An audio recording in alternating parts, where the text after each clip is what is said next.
This presentation is part of a research study being conducted by the Department of Psychological and Social Services, or PSS, in the Dallas Independent School District. The study, titled Student Self-Injury Protocol for School Professionals and Student Families, has been approved by the Dallas ISD Institutional Review Board. For more information, you may contact Jessica Cintron at jcintron@dallasisd.org or call 972-925-8050.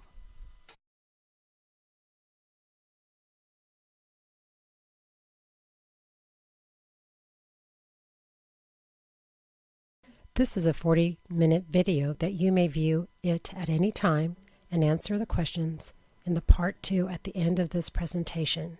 The video starts with a story about what inspired the department to create a self-injury protocol for the district, followed by an interview with the director of PSS. The presentation also includes an overview of self-injury and a protocol that school professionals and families can use when intervening with students who self-injure. Finally, it ends with a video of the team applying the self-injury protocol in a case presentation and resources for school professionals and students and their families.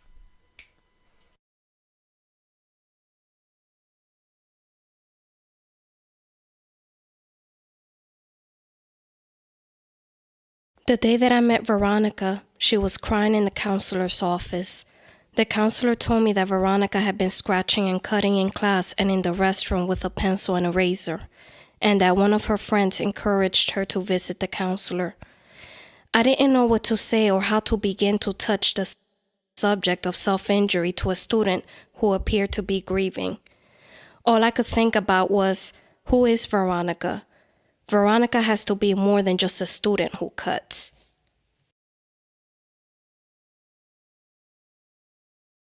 I introduced myself and told her what my role was at the school.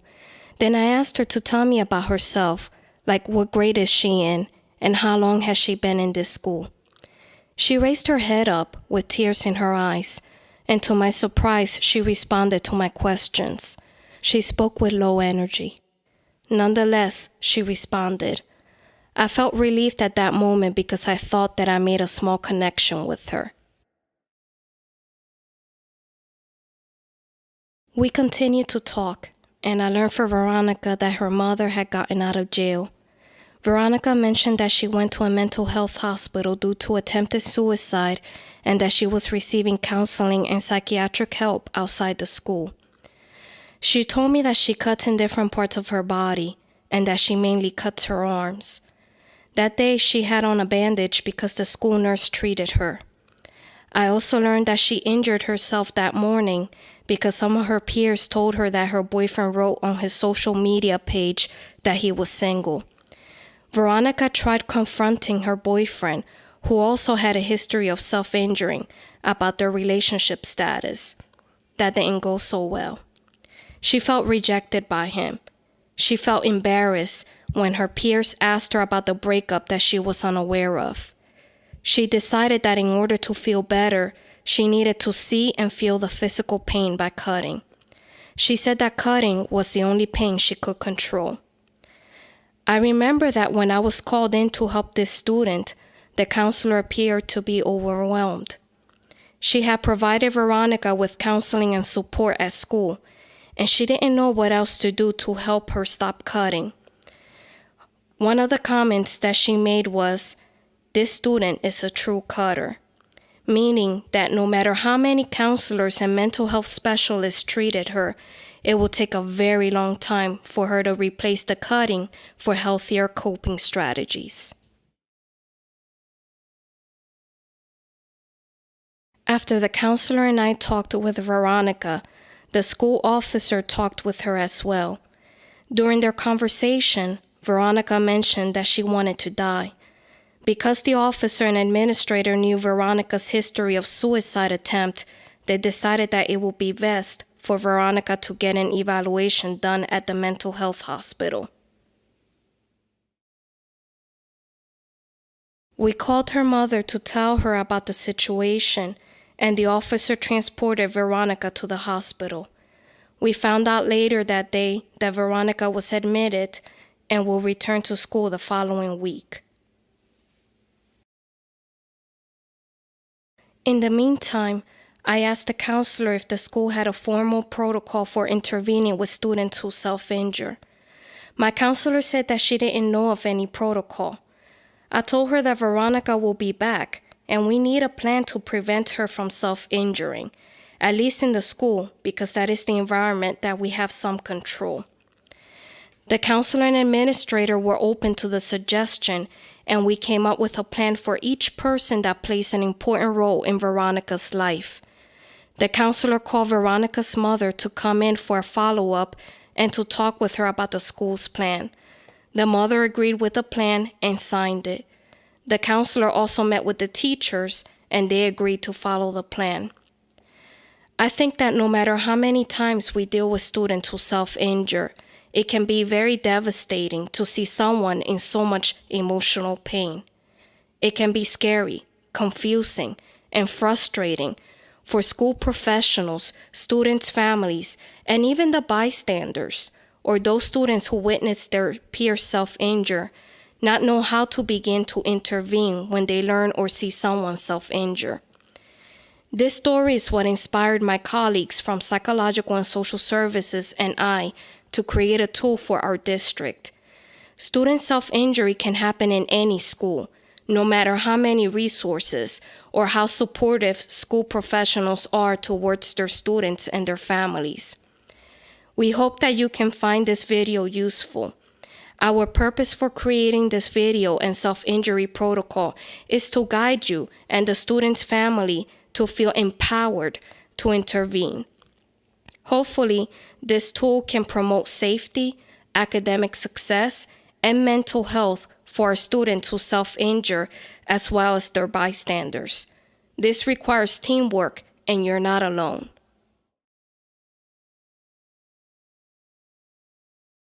I sometimes wonder what Veronica's life would have been like had her friend, counselor, nurse, administrator, officer, teachers, mother, and I didn't come forth to help her. The self-injury protocol continues to evolve as more school professionals provide us with feedback.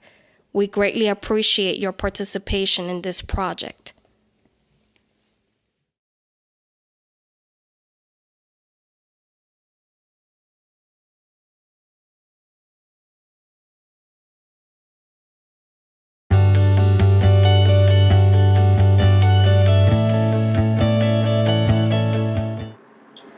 Hello, my name is Connie Rodriguez. I'm the Director of Psychological and Social Services in the Homeless Education Program. Today I'm here to talk to you about NSSI, or non-suicidal self-injury. Our Psychological and Social Services staff is uniquely trained and has the clinical skills necessary to work with these students who self-injure. Our staff assigned to your campuses can work with counselors, nurses, assistant principals, and teaching staff, and bring the technical expertise that these cases need. Our ultimate goal is to have all students benefit from their learning environment. And to that end, we will work with students directly and work with families to offer them the resources they need to help their children. Our goal, our message for you today is call us. We're here to help. Our number is 972-925-8050. Thank you for your service.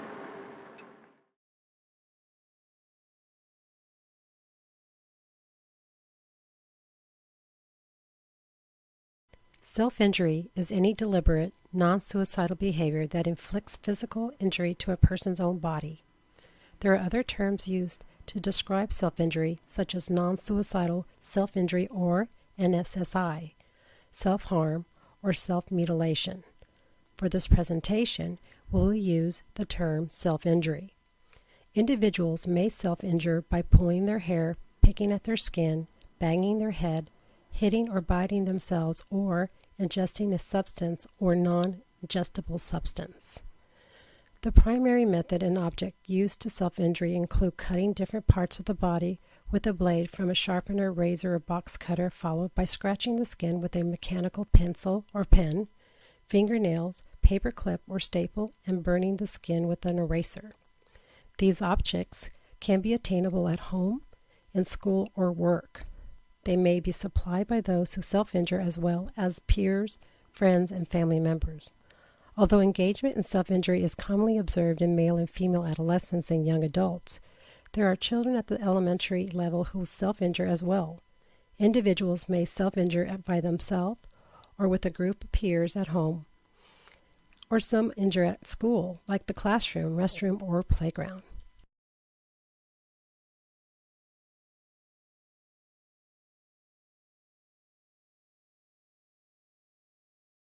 Students who self-injure may exhibit one or more of the following signs. 1. Individuals who self-injure may have frequent cuts or burns in different parts of their bodies. When asked about their injuries, they often make excuses like they got cut with a fence or scissors by accident. 2. Their self-injurious behaviors may be secretive. They avoid social situation or spend an unusual amount of time in the restroom or isolated areas of self-injuring. They may possess sharp objects like razor blades, scissors, and knives, and hide these items in strange places like under their bed, in their nightstand drawer, or in their school backpacks. Further, during warm weather, they may hide their self-injury with clothing by wearing long pants or long sleeves, or hide it with jewelry. 3. They may express their self-injury through art, writing samples, and/or social media like Facebook. 4. They have poor self-esteem or self-worth due to their chaotic lives at home or in school, and they may have difficulty handling feelings and relationship problems and performing well at school. Ultimately, they may exhibit a risk-taking behavior such as consuming alcohol or drugs or sharing the object they use to self-injure with others.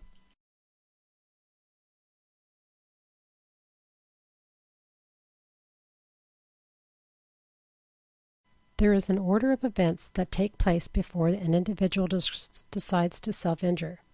Let's review the diagram. First, the individual experiences a trigger or event that brings some kind of distress.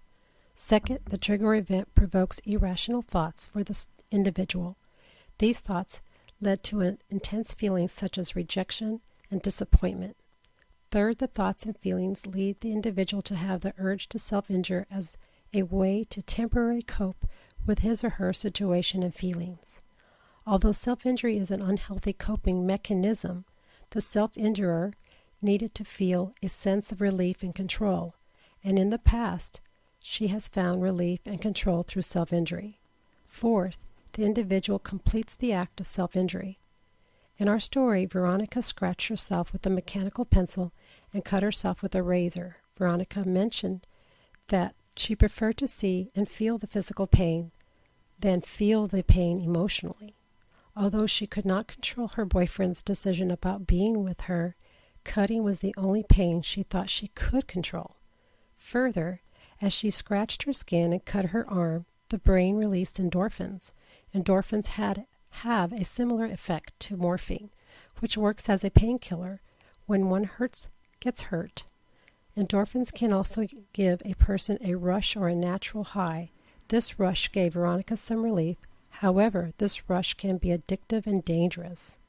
Fifth, the self-injurious behaviors may be followed by feelings of guilt, disgust, and disappointment. Due to these intense feelings, the cycle for self-injury continues. Veronica felt disappointed after breaking her promise not to self-injure again. Breaking her promise may have triggered other thoughts followed by intense emotions. She may self-injure again, as this may bring relief from the negative feelings regarding breaking her promise.